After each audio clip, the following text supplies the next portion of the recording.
24 फरवरी के दिन की कुछ ऐतिहासिक घटनाएं जो हमारे लिए किसी फैक्ट नॉलेज से कम नहीं है। 24 फरवरी का दिन देश के इतिहास में एक बड़ी हिंसक घटना के साथ दर्ज है। साल 1983 में असम में फैली नस्ली हिंसा का सबसे बुरा दौर रहा। असम की इस हिंसा का मुख्य कारण बाहरी घुसपैठ को माना जाता है। असम के मूल निवासियों का आरोप है कि बंगाल और बांग्लादेश से आए घुसपैठिए उनकी संपदाओं पर हावी होते जा रहे हैं। यही चीज़ 1983 में बड़े पैमाने पर फैली हिंसा का कारण थी। आपसी रंजिश की वजह से साल 1983 में इसी दिन भड़के दंगे में लगभग 3000 से ज़्यादा लोग मारे गए थे। इस आंदोलन के दौरान असम के भूज क्षेत्र में बाहरी लोगों, खासतौर पर बांग्लादेश से आए लोगों को असम से बाहर निकालने के लिए जबरदस्त गोलबंदी हुई। 1948 में दक्षिण भारतीय सिनेमा की अभिनेत्री अन्ना द्रमुक की नेता और तमिलनाडु के पूर्व मुख्यमंत्री जे जयललिता का जन्म हुआ था। इनका जन्म अय्यर ब्राह्मण परिवार में मैसूर राज्य के मांड्या जिले के पांडवपुरा तालुक के मेलूरकोट गांव में हुआ था। उनके दादा तत्कालीन मैसूर राज्य में एक सर्जन थे। महज 2 साल की उम्र में उनके पिता जयराम उन्हें मां संध्या के पास अकेला छोड़कर चल बसे थे। पिता की मृत्यु के पश्चात उनकी मां उन्हें बेंगलोर लेकर चली आई, जहां उनके माता पिता रहते थे। बाद में उनकी मां ने तमिल सिनेमा में काम करना शुरू कर दिया और अपना फिल्मी नाम संध्या रख लिया। जयललिता ने लगभग 300 फिल्मों में काम किया।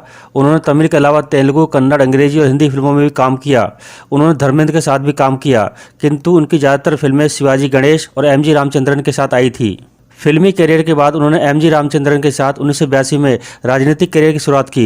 उन्होंने 1984 से 1989 के दौरान तमिलनाडु से राज्यसभा के लिए राज्य का प्रतिनिधित्व किया। 1987 में रामचंद्रन के निधन के बाद उन्होंने खुद को रामचंद्रन की विरासत का आखिरी उत्तराधिकारी घोषित कर दिया। वे कई बार तमिलनाडु के मुख्यमंत्री बनी। लोग उन्हें प्यार से अम्मा और कभी कभी पुरातची तलाईवी कहकर बुलाते हैं। गंभीर बीमार पड़ जाने के कारण 75 दिनों तक अस्पताल में भर्ती रही और 5 दिसंबर 2016 को हार्ट अटैक के कारण उनकी मृत्यु हो गई। आज ही के दिन 1961 में मद्रास सरकार ने राज्य का नाम बदलकर तमिलनाडु करने का फैसला किया। इस तरह अंग्रेजों और पुर्तगालियों को दिए नाम को बदल दिया गया। 24 फरवरी 1981 को प्रिंस चार्ल्स और प्रिंसेस डायना की सगाई की घोषणा की गई थी। बकिंगम पैलेस में इसका औपचारिक ऐलान किया गया था। इसी साल 29 जुलाई को उनका विवाह हुआ था। ब्रिटिश राजघराने की यह शादी सदी की शादी कहा जाता है। लेडी डायना का जन्म 1 जुलाई 1961 को नॉरफॉक के सैंड्रिंघम में हुआ था। वह अपने माता पिता की सबसे छोटी संतान थी। माता पिता के बीच तलाक हो जाने के कारण वे ज्यादा पढ़ाई नहीं कर पाई थी। सगाई में डायना की अंगूठी काफी चर्चा में रही थी। डायना की अंगूठी की कीमत लगभग 30,000 पाउंड आकी गई थी, जिसमें एक नीलम और 14 हीरे जड़े हुए थे। इनकी शादी में लगभग सभी देशों के राष्ट्रपति और प्रधानमंत्री आए थे।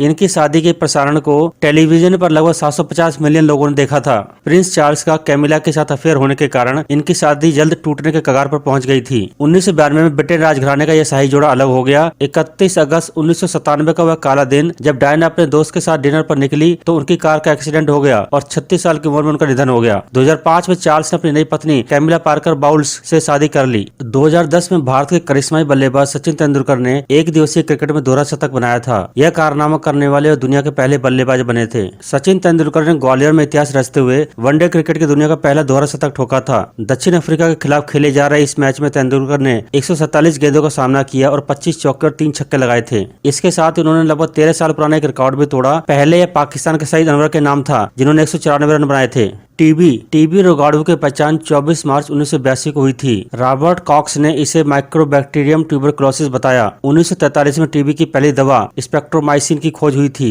टीबी के 28 लाख रोगियों के साथ भारत विश्व में पहले स्थान पर है। जागरूकता बढ़ाने के लिए 24 मार्च को विश्व टीबी दिवस के रूप में मनाया जाता है। टीबी बीमारी ट्यूबरकुलोसिस बैक्टीरिया की वजह से पनपती है। इस बीमारी का सबसे ज्यादा असर फेफड़ों पर होता है। टीबी मुंह, गले, किडनी, ब्रेन में भी हो सकती है। आज के दिन डू पोंट ने 1938 में नायलॉन टूथब्रश का व्यावसायिक उत्पादन शुरू किया था। 1939 में हिंदी फिल्मों के मशहूर अभिनेता और निर्माता निर्देशक जॉय मुखर्जी का जन्म हुआ था। हिंदी फिल्मों के आकर्षक अभिनेताओं में शुमार जॉय मुखर्जी को फिल्मी पृष्ठभूमि उनके पिता शशिधर मुखर्जी से विरासत में मिली थी। उन्होंने विरासत में मिली अभिनय प्रतिभा को निखारा और धीरे धीरे 60 के दशक के लोकप्रिय अभिनेताओं की सूची में शामिल हो गए। जॉय मुखर्जी शशिधर मुखर्जी और सती देवी के पुत्र थे। उनके पिता एक सफल निर्माता और फिल्मिस्तान स्टूडियो के सह संस्थापक थे। उनके चाचा सुबोध मुखर्जी निर्देशक, मामा अशोक कुमार और किशोर कुमार थे। इनके भाई देव मुखर्जी और सोमू मुखर्जी हैं। सोमू मुखर्जी की शादी अभिनेत्री तनुजा से हुई थी। इनकी बेटियां काजोल और तनिषा मुखर्जी अभिनेत्री हैं। रानी मुखर्जी इनकी भतीजी है और उनका चचेरा भाई अयन मुखर्जी तो इनका भतीजा है, निर्देशक है। मुंबई में 9 मार्च 2012 को इस महान अभिनेता की मृत्यु हुई।